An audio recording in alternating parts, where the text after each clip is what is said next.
Hello students, this is Rupali and this is your part 6 of structure of atom 11th class chemistry. Alright, हमने आपके last video में क्या study किया था? हाँ जी, हमने आपके लास्ट जो वीडियो था उसमें हमने बोहर मॉडल को स्टडी किया था, ठीक है, और उसके पॉस्टुलेट्स के बारे में पढ़ा था, उनका हमें क्या यूज़ हुआ या एटम की स्ट्रक्चर को डिड्यूस करने में उसके क्या यूज़ हुआ, ठीक है, उसको पढ़ा था और कुछ लिमिटेशंस को पढ़ा था, ठीक है। अब देखो, स्ट्रक्चर ऑफ एटम जब आप पढ़ रहे हो तो आपने ये चीज़ ऑब्जर्व की होगी, जैसे ही किसी मॉडल की लिमिटेशन आती है तो उसको ओवरकम करने के लिए एक नया मॉडल हम स्टडी करते हैं, ठीक है। फॉर एग्ज़ाम्पल हमने स्टार्ट किससे किया था? थॉमसन से। थॉमसन की लिमिटेशंस को रदरफोर्ड ने क्या किया था? ओवरकम किया था। फिर रदरफोर्ड के मॉडल के बाद हमने कौन सा मॉडल पढ़ा? बोहर मॉडल, ठीक है। बोहर मॉडल में हमने क्या पढ़ा? बोहर मॉडल में बेसिकली हमने रदरफोर्ड के मॉडल में जो भी लिमिटेशंस थी उनको ओवरकम किया, ठीक है। अब आपके बोहर मॉडल में जो लिमिटेशंस थी, ठीक है, उनको किसने ओवरकम किया? Wave mechanical model of atom ने, ठीक है जी। तो इस मॉडल को हम आगे वाइडली पढ़ेंगे, ठीक है। इस मॉडल में बेसिकली आपके दो मेन कंसेप्ट्स थे। फर्स्ट तो है आपका de Broglie concept of dual nature of matter, इसको आज हम पढ़ेंगे अच्छे से। और सेकंड है आपका हिजनबर्ग अनसर्टेनिटी प्रिंसिपल, इसको हम आपके नेक्स्ट लेक्चर में पढ़ेंगे, ठीक है। जिस साइंस ऑफ ब्रांच के अंडर आप इन दोनों कंसेप्ट्स को स्टडी करते हो, ठीक है, उस ब्रांच को हम क्या बोलते हैं? क्वांटम मैकेनिक्स, ठीक है, या क्या बोलते हो आप उसको? Wave mechanics. ये बहुत वास्ट टॉपिक है वैसे, लेकिन आपके जो सिलेबस में है सिर्फ इंट्रोडक्टरी है, मतलब बहुत ज़्यादा वास्ट नहीं है, ठीक है। आपको थोड़ा थोड़ा टच है बस क्वांटम मैकेनिक्स का। अगर आप केमिस्ट्री में आगे सोचते हो कि अपना फ्यूचर सोचते हो आप, ठीक है, तो उसमें आपको ये जो आपका क्वांटम मैकेनिक्स है बहुत वास्टली आएगा और one of the most interesting topic है आपकी केमिस्ट्री का ये, ठीक है जी। तो आज हम स्टडी करते हैं आपका de Broglie concept of dual nature of matter, ठीक है। इसको रिलेट करके पढ़ेंगे हम रेडिएशन के डुअल नेचर से। आपको याद होगा हमने दो लेक्चर्स पहले आई गेस हमने पढ़ा था कि आइंस्टाइन ने हमें बताया कि जो आपका लाइट है उसका डुअल नेचर है। लाइट वेव की तरह तो बिहेव करती है, ठीक है, वो पार्टिकल की तरह भी बिहेव करती है। पढ़ा हुआ है ना हमने ये, लाइट पोजेस डुअल नेचर, ठीक है, it behaves as wave as well as particle, ठीक है। अब जब हमने देखा कि लाइट का नेचर, लाइट का डुअल नेचर है, लाइट वेव की तरह भी बिहेव कर सकती है और पार्टिकल की तरह भी बिहेव कर सकती है, तो आपके जो डी ब्रॉगली साइंटिस्ट थे, ठीक है, एक फिजिस्ट थे, वैसे ये केमिस्ट नहीं थे, फिजिस्ट थे। इन्होंने क्या सजेस्ट किया कि अगर लाइट का डुअल नेचर है तो आपके पार्टिकल का भी डुअल नेचर है, ठीक है। अगर लाइट का डुअल नेचर है आपके पार्टिकल का भी डुअल नेचर है, ठीक है। कोई भी मूविंग पार्टिकल, लेकिन वो मूविंग होना चाहिए, उसकी कुछ ना कुछ वेलोसिटी होनी चाहिए, ठीक है। चाहे वो माइक्रोस्कोपिक है चाहे वो मैक्रोस्कोपिक है, उसके साथ क्या एसोसिएटेड होगी? एक वेव एसोसिएटेड होगी, ठीक है। तो आपको पता है ना पार्टिकल का, ऑब्वियसली पार्टिकल नेचर तो है ही है। ब्रॉगली ने, जो आपका डी ब्रॉगली थे, उन्होंने क्या सजेस्ट किया कि उनका वेव नेचर भी है। क्लियर है ना? जैसे रेडिएशन का डुअल नेचर है, वो पार्टिकल की तरह भी, वेव की तरह, दोनों की तरह बिहेव करती है, वैसे ही डी ब्रॉगली ने क्या बोला? सिंपल कि आपका जो मैटर है या आपका पार्टिकल है, उसका पार्टिकल नेचर तो है ही है, प्लस उसका वेव नेचर भी है, ठीक है। फ़र्क समझते हो ना माइक्रोस्कोपिक और मैक्रोस्कोपिक पार्टिकल्स में? मैक्रो और माइक्रोस्कोपिक पार्टिकल्स में आप डिफरेंस समझते हो? माइक्रोस्कोपिक होते हैं जैसे इलेक्ट्रॉन्स, ठीक है। माइक्रोस्कोपिक कौन से होते हैं? इलेक्ट्रॉन्स, प्रोटॉन्स और न्यूट्रॉन्स, छोटे पार्टिकल्स या आपके एटम्स, ठीक है। मैक्रोस्कोपिक आपके कैसे पार्टिकल्स होंगे? जैसे बैट, बॉल, ठीक है, स्पून, मतलब जिनको आप नेक्ड आई से देख सकते हो, दैट इज़ मैक्रोस्कोपिक पार्टिकल्स। और जिनको आप नेक्ड आई से नहीं देख सकते वो कौन से होते हैं? Macroscopic particles. आप इलेक्ट्रॉन, प्रोटॉन और न्यूट्रॉन्स को नेक्ड आई से नहीं ऑब्जर्व कर सकते, ठीक है। तो डी ब्रॉगली ने बोला कि कोई भी पार्टिकल, चाहे वो छोटा है चाहे वो बड़ा है, उसके साथ क्या एसोसिएटेड होगी, एक वेव एसोसिएटेड होगी, ठीक है। और उन वेव्स को जो आपके मैटर के साथ या आपके पार्टिकल के साथ एसोसिएट हैं, उनको हम क्या बोलते हैं, मैटर वेव्स बोलते हैं। क्लियर है, बहुत ही सिंपल है। जैसे आइंस्टाइन ने बोला कि लाइट का डुअल नेचर है, वैसे डी ब्रॉगली ने क्या बोला कि अगर भाई लाइट का डुअल नेचर है तो मैटर का भी डुअल नेचर है। सिंपल है ना, ठीक है। अब डी ब्रॉगली ने और क्या सजेस्ट किया कि अगर आपके पार्टिकल का वेव नेचर है तो उसकी कुछ ना कुछ वेवलेंथ भी होगी। ऑब्वियसली अगर वेव नेचर है तो पक्का उस वेव की कोई वेवलेंथ भी होगी। तो उसको उन्होंने कैसे डिड्यूस किया,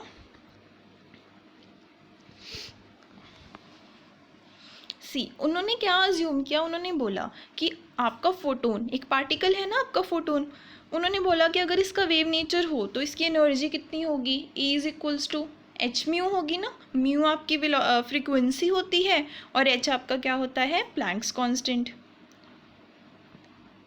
ठीक है। अगर आपके फोटोन का पार्टिकल नेचर है तो उसकी एनर्जी कितनी होगी, E is equals to mc²। ये भी हमने पढ़ा था जब आपकी प्लैंक्स क्वांटम थ्योरी पढ़ी थी हमने, हाँ जी, प्लैंक्स क्वांटम थ्योरी पढ़ी थी हमने, ठीक है। इसमें आपका m क्या है, मास ऑफ फोटोन, और c क्या है, वेलोसिटी ऑफ लाइट, ठीक है। दोनों इक्वेशन से आप एनर्जीज को इक्वल लिख सकते हो ना, दोनों ही एनर्जी की इक्वेशंस हैं एच म्यू और mc²। तो मैंने दोनों के एक दूसरे के क्या लिख दिया, इक्वल लिख दिया। अब आपको पता है म्यू किसके इक्वल होता है, बहुत बार कर चुके हैं हम, मैंने आपको बोला भी है, ये रिलेशन बहुत इंपॉर्टेंट है। Mu is equals to c upon lambda, उसकी वैल्यू मैंने इस इक्वेशन में पुट कर दी, ठीक है। c से c कैंसिल हो जाएगा ना, तो h अपॉन लैम्डा किसके इक्वल आ गया, mc के, ठीक है। रीअरेंज करेंगे तो आपकी लैम्डा की इक्वेशन आ गई, that is equals to h upon M C, ठीक है। ये इक्वेशन आ गई ना आपके पास। अगर आप नोट डाउन करना चाहते हो ना तो आप क्या कर सकते हो, जैसे ही पूरी स्लाइड आपके सामने आती है, आप उसका स्क्रीनशॉट ले लो, ठीक है, फिर आप उसको अच्छे से नोट डाउन कर सकते हो। अब डी ब्रॉगली ने आपको क्या सजेस्ट किया, वो कहते कि इस इक्वेशन को आप अपने पार्टिकल के ऊपर कब एप्लीकेबल कर सकते हो, कब लगा सकते हो, जब आप मास ऑफ फोटोन को उस पार्टिकल के मास के साथ रिप्लेस कर दो, जिस भी पार्टिकल की आपको वेवलेंथ निकालनी है, ठीक है। और जो वेलोसिटी c है that is velocity of light, जो वेलोसिटी c है that is velocity of light, ठीक है। उसको आप किसके साथ रिप्लेस कर दो, वेलोसिटी ऑफ मटेरियल पार्टिकल, ठीक है। तो मैंने कर दिया h lambda is equals to h upon M V, मैंने c को v के साथ रिप्लेस कर दिया, और एम वी किसके इक्वल होता है, मोमेंटम के ना, p, जिसको p से डिनोट करते हो। तो यहाँ से आपकी लैम्डा की इक्वेशन आ गई, that is equals to h upon M V, ठीक है। और इस अबव इक्वेशन को आप क्या बोलते हो, डी ब्रॉगली इक्वेशन, क्योंकि आपके डी ब्रॉगली ने दी थी, और इस वेवलेंथ को हम क्या बोलते हैं, डी ब्रॉगली वेवलेंथ बोलते हैं, ठीक है। ये वेवलेंथ कौन सी वेवलेंथ है, जो मटेरियल के साथ, जो किसी मैटर के साथ या जो किसी पार्टिकल के साथ एसोसिएट होगी, ठीक है। और देखो यहाँ से एक और इम्पॉर्टेंट रिजल्ट है, h आपका क्या होता है, कांस्टेंट, आपका जो प्लैंक कांस्टेंट है ना, कांस्टेंट है ना वो, तो आप क्या लिख सकते हो, lambda is inversely proportional to momentum. This is a important result, आप इसको अच्छे से नोट डाउन कर लेना, this is very important. Clear है जी। अब थोड़ा सा और वाइडली पढ़ने की कोशिश करेंगे कि पार्टिकल और वेव में डिफरेंस क्या है, ठीक है। सबसे पहले जो फर्स्ट डिफरेंस है क्या है कि पार्टिकल हमेशा एक वेल डिफाइंड पोजीशन को ऑक्यूपाई करेगा, जिस भी मटेरियल में मास होगा, जिस भी मटेरियल में मास होगा, ऑब्वियसली वो किसी पर्टिकुलर पोजीशन के ऊपर जाकर बैठेगा ना, ठीक है। और वो हमेशा लोकलाइज्ड होगा स्पेस में, जहाँ पर पड़ा है वहीं पर पड़ा रहेगा, पार्टिकल अपने आप वहाँ से मूव नहीं करेगा, ठीक है। जैसे एग्जाम्पल क्या दिया है इन्होंने, क्रिकेट बॉल हो गई, ठीक है, जहाँ पर पड़ी है वहीं पर पड़ी रहेगी ना, ऐसा तो नहीं है ना अपने आप एक्सपैंड होने लगेगी, अपने आप कॉन्ट्रैक्ट होने लगेगी, ठीक है, लोकलाइज्ड है वहीं पर। लेकिन जो आपका वेव है वो कैसा है, सपोज आपने वाटर, मतलब एक आपके पास वाटर है, ठीक है, रेस्ट पर है आपका वाटर, आपने उसमें क्या डाल दिया, एक स्टोन डाल दिया, तो उसमें सर्कल्स बनने शुरू हो जाते हैं ना, छोटे से लेके बड़ा बड़ा बड़ा बड़ा बड़ा, ठीक है, वो क्या है बेसिकली आपकी वेव। तो वो सर्कल जो है आपका एक जगह पर तो नहीं रुका ना, वो छोटे से बड़ा बड़ा बड़ा बड़ा होता गया, तो वेव आपकी क्या होती है बेसिकली, डीलोकलाइज्ड, एक जगह पर नहीं रहती वो। फ़र्क समझ में आया दोनों में, पार्टिकल एक ही जगह पर रहेगा लेकिन वेव आपकी एक जगह पर नहीं रहेगी, डीलोकलाइज्ड है, ठीक है, लोकलाइज्ड नहीं है। लोकलाइज्ड का मतलब क्या होता है, एक ही पोजीशन पर रहना, ठीक है जी। सेकंड पॉइंट क्या है, अगर आपके पार्टिकल ने कोई पर्टिकुलर स्पेस को ऑक्यूपाई किया है तो उस स्पेस के ऊपर आप किसी और पार्टिकल को नहीं रख सकते, बिल्कुल ठीक है। जिस स्पेस में आपकी सपोज बॉल पड़ी है, अगर मैं बोलूँ उसी एरिया में, ठीक है, जो एरिया आपकी बॉल ने ऑक्यूपाई किया हुआ है वहीं पर एक और बॉल रख दो, नहीं रख सकते ना, उस बॉल को वहाँ से हटाना पड़ेगा और नई बॉल को वहाँ पर रखना पड़ेगा, ठीक है। लेकिन वेव में ऐसा नहीं होता, जो वेव्स हैं आपकी, दो या दो से ज़्यादा वेव्स भी एक ही रीजन में एग्जिस्ट कर सकती हैं, ठीक है। पार्टिकल्स आपके क्या होते हैं, जो आपका थर्ड पॉइंट है, इन्होंने बोला है कि अगर हम नंबर ऑफ़ पार्टिकल्स आपके पास किसी स्पेस में प्रेजेंट है, ठीक है, तो जो टोटल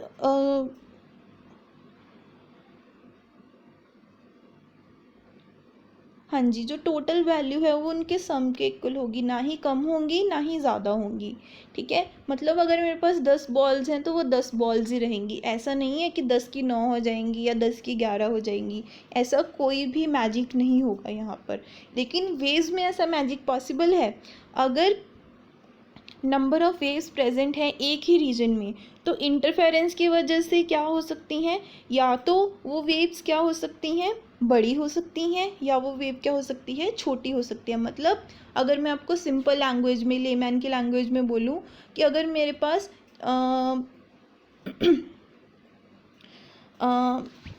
कैसे बोल सकते हो मैं आपको, सपोज़ हाँ, कि अगर मेरे पास सपोज़ एक ये वेव है, एक ये वेव है, ठीक है, अगर मैं इन दोनों को ऐड कर दूं तो ये कैसे बन जाएगा, वेट, यहाँ पर बनाते हैं, सपोज एक ये वेव है छोटी, एक ये वेव है, ठीक है, अगर मैं इन दोनों को ऐड कर दूं तो हमारे पास कैसी वेव आएगी, बड़ी होगी ना वेव अपने आप, दो वेव्स मिलके एक वेव बन गई, ठीक है। और वही अगर मैं इसको माइनस कर दूं तो ये क्या हो जाएगी, एक सिंपल लाइन हो जाएगी। मतलब दो वेव्स मिलके एक वेव भी बन सकती है, ठीक है, और बड़ी वेव भी बन सकती है, और दो वेव्स मिलके, ठीक है, बिल्कुल ख़त्म भी हो सकती हैं। लेकिन बॉल्स में ऐसा नहीं है कि अगर मैं दो बॉल्स को ऐड कर दूं तो वो अपने आप एक बड़ी बॉल बन जाएंगे, ठीक है, ऐसा कुछ नहीं होगा। जितने नंबर ऑफ़ पार्टिकल्स हैं उतने ही नंबर ऑफ़ पार्टिकल्स रहेंगे आपके पार्टिकल के केस में, लेकिन वेव्स के केस में आपकी वेव्स कम भी हो सकती हैं, ज़्यादा भी हो सकती हैं, ठीक है। किस प्रोसेस से होती हैं वो, इंटरफेरेंस प्रोसेस से। किस प्रोसेस से,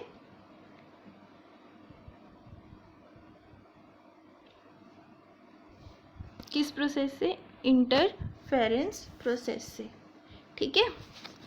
तो समझ में आया आपको, पार्टिकल का मतलब बेसिकली क्या है, कोई मटेरियलिस्टिक थिंग है, आपको पता है कोई भी मटेरियलिस्टिक थिंग है, ठीक है, उसको आप ऐसा नहीं है कि वो पड़ी हैं तो ऐड हो जाएंगी, या वो अपने आप ही छोटी बड़ी हो रही हैं, या उनकी मतलब जो उनकी पर्टिकुलर स्पेस है वो उसी स्पेस में रहेंगी, आप उस स्पेस में किसी और चीज़ को ऐड नहीं कर सकते। लेकिन वेव के केस में ऐसा बिल्कुल भी नहीं है, आप दो वेव्स को ऐड कर सकते हो, वो अपनी जगह पर छोटी बड़ी हो सकती हैं, ठीक है, वो अपनी स्पेस पर किसी और वेव को भी रख सकती हैं, ठीक है जी।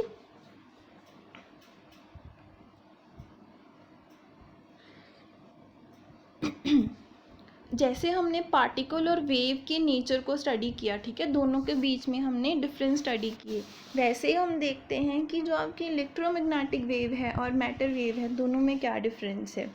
ठीक है, सबसे पहले जो आपकी इलेक्ट्रोमैग्नेटिक वेव है वो लाइट के साथ रिलेटेड है, ठीक है, और जो आपकी मैटर वेव है वो किसके साथ रिलेटेड है, किसी मटेरियल के साथ रिलेटेड है। ठीक है, तो इस डिफरेंस को माइंड में रखकर सारे डिफरेंस समझना। सबसे पहले आपकी जो इलेक्ट्रोमैग्नेटिक वेव है वो इलेक्ट्रिक फील्ड और मैग्नेटिक फील्ड के साथ एसोसिएटेड होती है, आपको पता है ना। इलेक्ट्रोमैग्नेटिक वेव बनती ही किससे है, इलेक्ट्रिक फील्ड और मैग्नेटिक फील्ड, जब दोनों क्या करते हैं, कंबाइन, और हमारे पास क्या आती है, कोई वेव आती है। हमने पढ़ा हुआ है इसको अच्छे से। लेकिन आपके मैटर वेव में ऐसा कुछ नहीं होता, उसमें ना ही कोई इलेक्ट्रिक फील्ड है ना ही कोई मैग्नेटिक फील्ड है। इलेक्ट्रोमैग्नेटिक वेव को प्रोपेगेट करने के लिए कोई रीज़न नहीं चाहिए, वो वैक्यूम में भी हमारे पास क्या कर सकती है, प्रोपेगेट कर सकती है। वैक्यूम में कुछ भी नहीं होता, आपको पता है, वैक्यूम में एयर नहीं होती, ठीक है, विदाउट एयर वो वहाँ पर प्रोपेगेट कर सकती है, उसको कोई मीडियम नहीं चाहिए। लेकिन मैटर वेव आपकी वैक्यूम में पास नहीं कर सकती, उसको कोई ना कोई मीडियम चाहिए प्रोपेगेशन के लिए। आपकी जो इलेक्ट्रोमैग्नेटिक वेव है, जो आपका थर्ड पॉइंट है, ठीक है, वो आपको पता है स्पीड ऑफ लाइट के साथ ट्रैवल करती है, लाइट की स्पीड के साथ ट्रैवल करती है। और जो आपकी मैटर वेव है, ठीक है, वो स्पीड ऑफ लाइट से कम स्पीड पर ट्रैवल करती है, उतनी स्पीड के साथ वो ट्रैवल नहीं कर सकती, और वो हर मैटर के लिए कांस्टेंट नहीं है। जैसे इलेक्ट्रोमैग्नेटिक वेव की आपकी स्पीड क्या है, आपको गिवन है, आपको पता है कांस्टेंट है, कितनी है, c, that is equals to 3 × 10⁸ metre पर सेकेंड, ठीक है।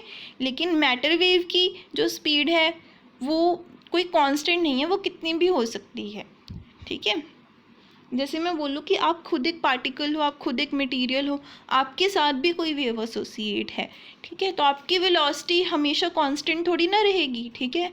आप कभी, आपकी वेलोसिटी कभी कम भी हो सकती है, कभी ज़्यादा भी हो सकती है, ठीक है। जब आप रेस्ट पर होते हो तो आपके साथ कोई भी वेव एसोसिएट नहीं होगी, क्योंकि आपकी वेलोसिटी ज़ीरो है। क्लियर है ना।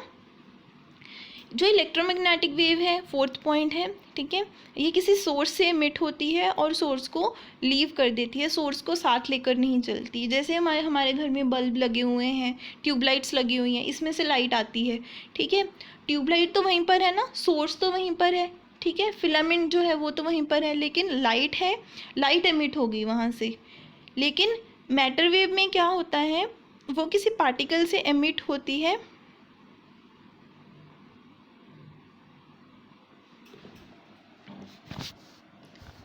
आप ये फोर्थ पॉइंट करेक्ट कर लो। मैंने लिखा है they are emitted by particle, that is, ये लाइन गलत है, आप इसकी जगह कर लो they are emitted by particle and do not leave your particle, ठीक है, यहाँ पर कर लो do not leave your particle, ठीक है। जो आपकी मैटर वेव है वो पार्टिकल से एमिट होती है, लेकिन पार्टिकल को लीव नहीं करती, ठीक है। जैसे आपके साथ अगर कोई वेव एसोसिएट है तो जैसे जैसे आप चलोगे आपके साथ साथ वेव चलेगी, ऐसा नहीं है कि वेव आपको छोड़कर कहीं भी जा सकती है, ठीक है, वो आपको लीव नहीं करेगी।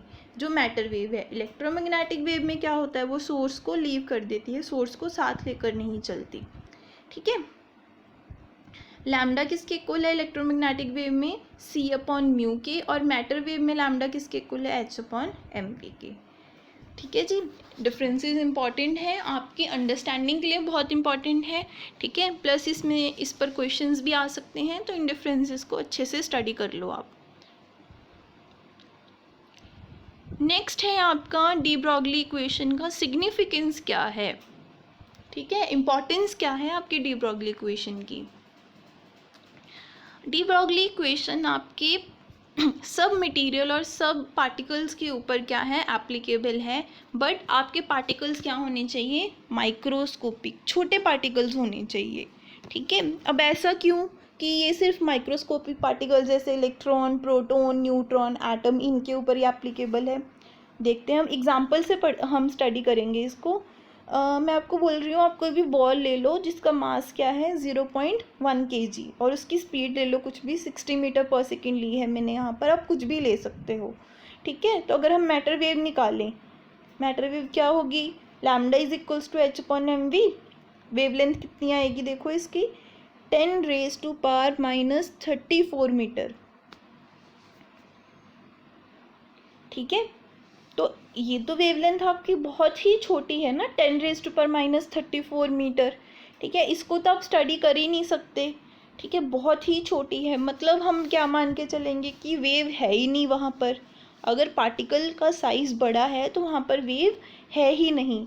वेव है तो लेकिन आप उसको स्टडी नहीं कर सकते वहाँ पर, तो वो निग्लिजिबल है वहाँ पर, उसका कोई सिग्निफिकेंस नहीं है उस वेव का, जिसका मैग्नीट्यूड ही 10⁻⁻34 है, इतना छोटा है। ठीक है, उसका सिग्निफिकेंस क्या होगा, उसकी कोई इंपॉर्टेंस ही नहीं है आपके साथ।